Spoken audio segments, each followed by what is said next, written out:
because someone told me it, and I wrote it out, and now I don't know where it went. Wow. So like an actual on a physical piece of paper. Yeah, and look, I got like emo hair going on here. I feel like yeah, you do. I didn't want to say anything, but I think it looks. I mean, I'm emo, so I think it looks awful, but whatever. I think it looks whatever.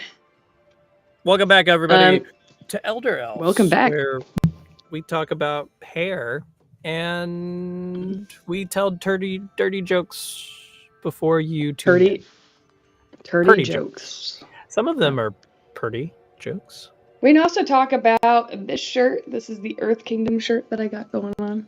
That's pretty cool. Because Avatar, The Last Airbender, they're not paying me for this. Shout out, but it's coming to Netflix, and I'm excited. And they definitely need our sponsorship to get the word out. They do. They were like, "Oh man, how am I going to get this out?" I'm like, "I got you. I got you. Don't worry about it, man. I'll do it for free. I'll do it for free."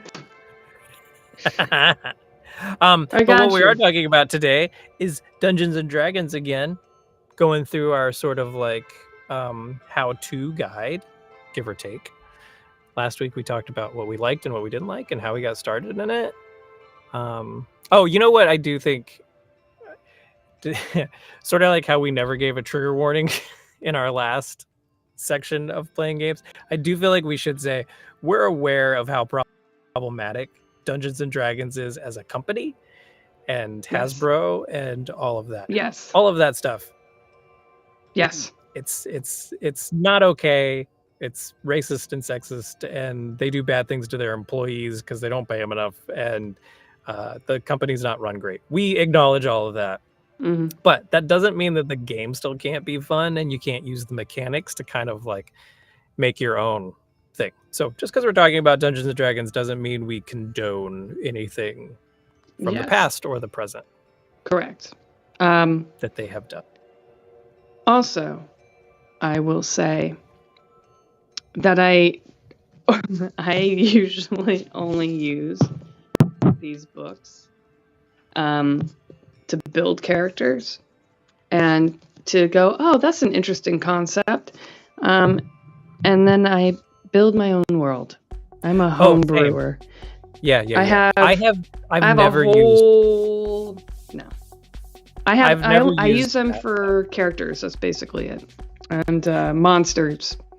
Now, if you're somebody who has a hard time coming up with a whole universe for your people to play in or whatever, and you need help, there's some really good ideas in there. There's whole storylines in there that you can look at and get ideas from, and stuff like that, or use if you really want to. There's some really good modules you can play too. Yeah. I've just never done it. I've never actually used the modules in there.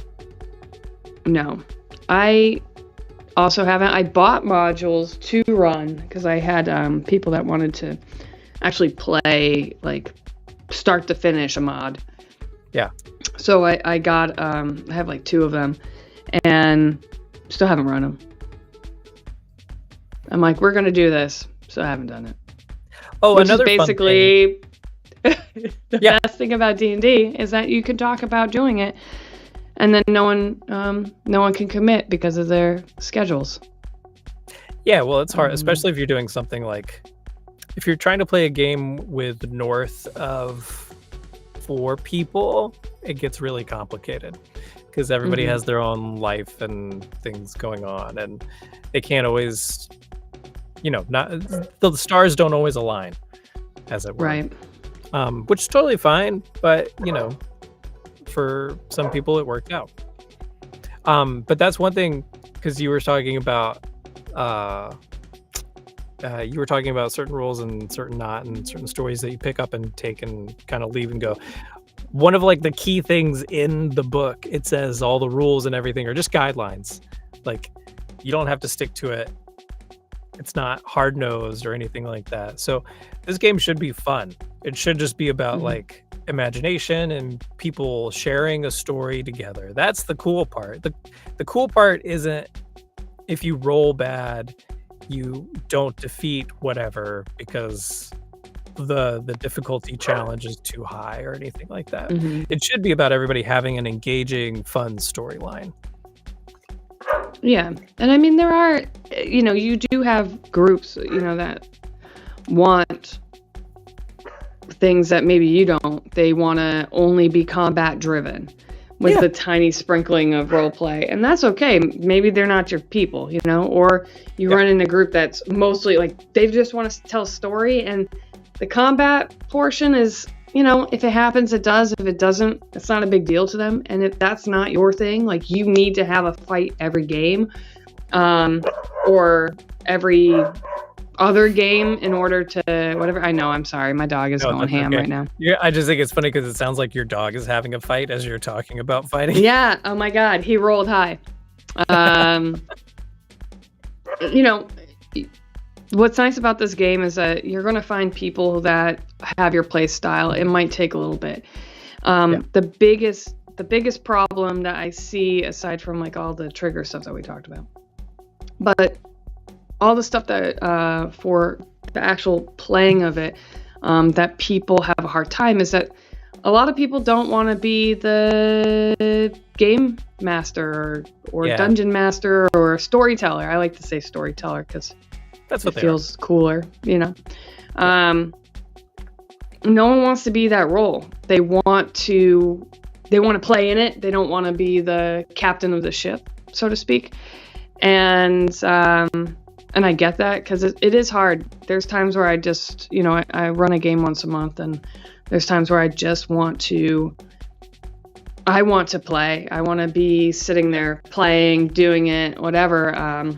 I used to play every Sunday. I had a group that I played with every Sunday, that I recently stepped back from. And, I miss that. But, I get to be all the characters. Yeah. So to speak, and I get to helmet, and it is stressful trying to make sure everybody is having a good time, enjoying it, which is why it's really important that going forward, you guys sit down and make sure you're checking in with each other, because the game is not just the storyteller's game. All right, it is everybody's game. I like to do touch bases with my team after the game and say, hey, what didn't you like? Like what would you like more of in this game? Oh, you know what? I would have liked another fight, or you know what? I think we spent too long role playing. I'm like, please tell me, critique it, because I want it to be an encompassing adventure where we're all having fun and there's no like animosity of like, oh, I would have really liked it if I got the final hit. Okay, well, maybe you guys need to talk to each other then, like, and make sure that, okay, this person's doing the final blow every single game, always getting the heroic, put down. Okay, so talk to this guy over here.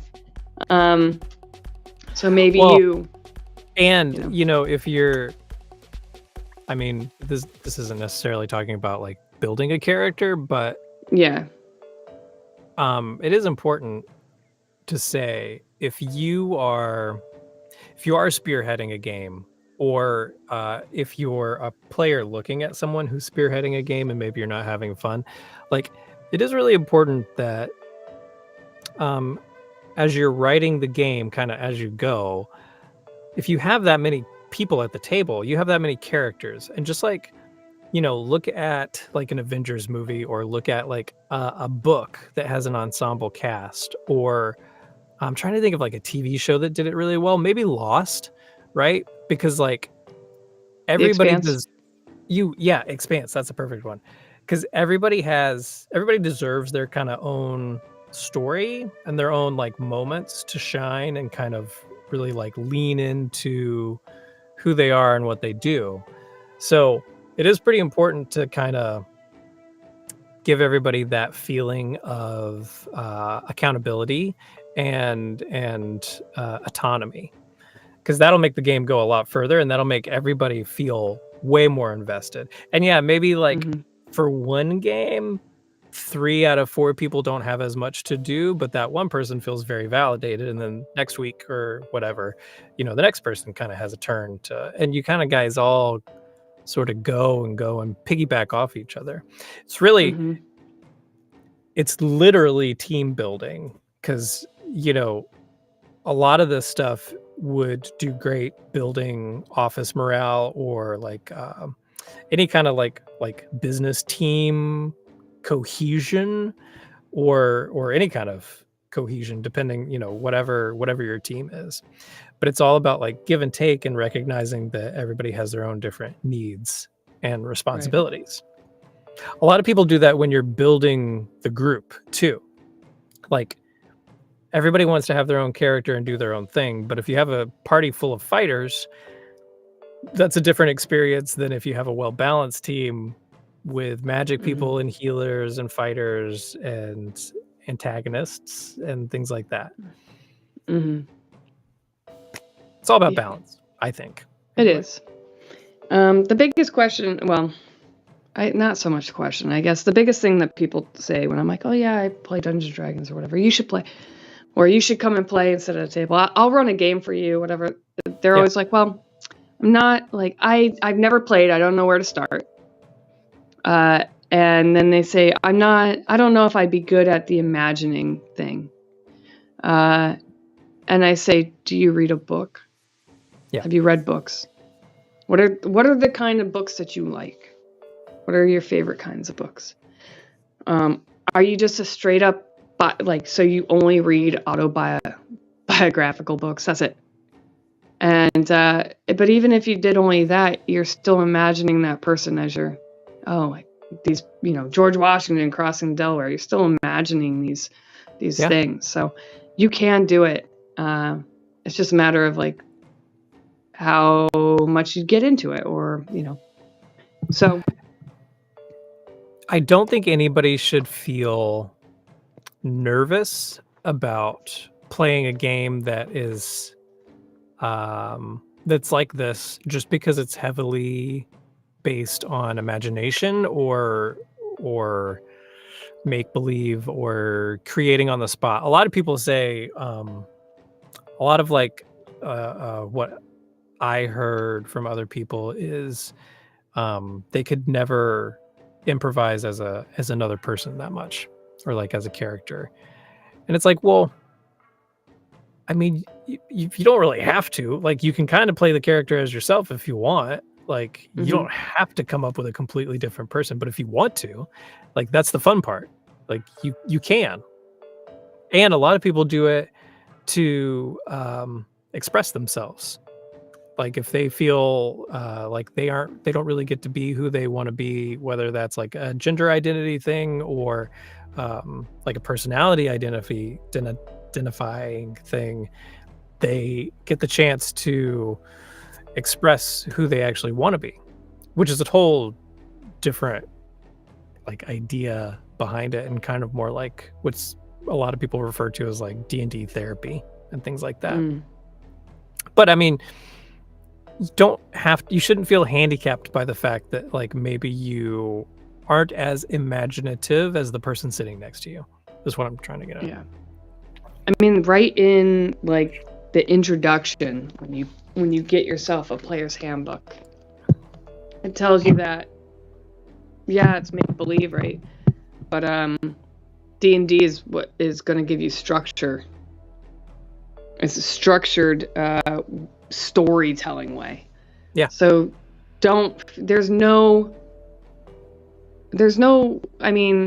people out there that will say, no, Miranda, there is a right way to play D&D, but I don't think so. I think, sure, mechanically, yeah, but I think story-wise, like, I don't think there's a right way or wrong way. Like, if you go into it saying, I'm going to win D&D every time, you may not. It may not be that way. Like, well, and it's important to note too that like, so Critical Role is a huge business now, and they started by playing Dungeons and Dragons, and then they started streaming it on the interwebs, and Mhm. now they're huge, and they have a TV show and everything like that. People give them a hard time about how they play the game and how they don't play it right and how they make Yeah. bad calls, or they don't acknowledge all the rules and everything like that. So if you're sitting there worried about how you and 4 or 5 or 6 of your friends are gonna treat each other, then like don't. Or you have different Yeah. problems. Because Yeah. you shouldn't give a shit about what somebody else thinks. You should just go play the game for yourself and get from it what you can get from it and what you need from it. Mhm. Exactly. So how do we start the process? Like when we're now sitting down, we found someone, we finagled ourselves a DM. Yeah, we We bribed him. somebody in the We basement. trapped him. Yeah, in a basement. We gave him lots of food. We're like, here's a Dunkin' Donuts card and like 3 pounds of really good coffee or something. It rolls the Please. dice. It rolls the dice. Please. So you were really nice to this person. You didn't trap them a la Horse and Neverending Story and Mud. They're gonna play. They're really excited to play. What's the next part? Well, the next part is trying to figure out what kind of character you want to play. And if we look at just the player's handbook, because to be honest, since the player's handbook has come out, they have made so many supplements, and they've added races, they've added classes, everything. So in this episode, we're just going to talk about the player handbook. In other episodes, we're going to look at the other books that we have, that I have. I have a bunch of them, and go through them and talk about them, and build a character that way too, so you can see some of the changes. But it wants you to choose a race class. It's like number 1, choose your race. Number 2, your class. Number 3. That's pretty much it, I never go based off of who I want to play. I always, for me, I'm like, what class do I want to play? I always, if I'm in with other people, like I'm in a group, I'm like, what do we have? When I played with, do it, and I think I think it's very similar. Yeah, because when we played together, Colin and I played in a very long D&D campaign. That probably would have still been going. If our group, we probably would have stayed together, I think. I mean, we all had a lot of stuff go on, and it kind of broke down, became a new world campaign. Came back together. Yeah. Everybody started going back to work, things like that. Yeah. So basically, like, I would say, you're right. Like, what do you want to do? Like, do you feel like you want to do magic? Do you want to go and be, like an Aragorn type? Things like that. I think that's really important, because especially if you're doing your first time, you're not going to have like a great parameter of what you don't like. You might have an idea of like what you think you like, and then as you go and play through it, you can kind of decide, oh, magic's too hard. Like my first character was a fighter, because I was nervous about dealing with all the magic and the nuances of the spells and everything like that, so I chose fighter. And then later I multi-classed because I got bored of just hitting things, and so I had him get sexually transmitted magic, and I multi-classed him with a bard, so that I had a few spells, and that was a lot of fun. But if you want to hit stuff, be a barbarian. If you want to be a noble kind of fighter type, be a fighter. If you want to be a wizard, that's great. Sorcerers are more like natural magic users. Is that sort of a good It's like description of that? a wizard would be like Harry Potter. Yeah. And sorcerer would be like Doctor Strange. Oh, yeah, Doctor Strange. That's a good. I was trying to think of all the like magical. Yeah. But yeah, wizard is, Sorcerer sort of comes in. You're going to get a book. Yeah. Sorcerer, it's a bloodline thing. It could be any sort of thing like that. Wizard, you are reading, you're a nerd. Yes. But big nerdy book person. I got excited because I was like, I think druid is kind of an underused character class, especially for like people who want to do magic but don't want to be wizards, because like a druid is all nature bound, and I think that's a fun place to go if you want to do magic and things like that. And then like I'm just kind of looking at them right now, but like an artificer. Oh yeah, warlock's fun if you want to make a pact with a devil or a demon or or like a noodle god, like a god with noodly arms, like the great old one. Something. There's some really cool elements. Like I played a warlock once. I wasn't sure if I was gonna like it, and I wasn't building. I don't know. I don't build characters in the like min max or whatever capacity, because people will be like, oh, those min maxers. I build them for story, like what makes sense story wise. My character that I played with, Colin, Shale, she was a ranger, but then I multi-classed into fighter, and then I took a level of cleric. So she was. I multi-classed 3 times, and I was one-shotting people with my you were crazy like at that point. You were and I was a low level, and I was just like so what I did is I recognized that I could take like we called it rule of shale. They were doubling the hit points when we're in fights and stuff.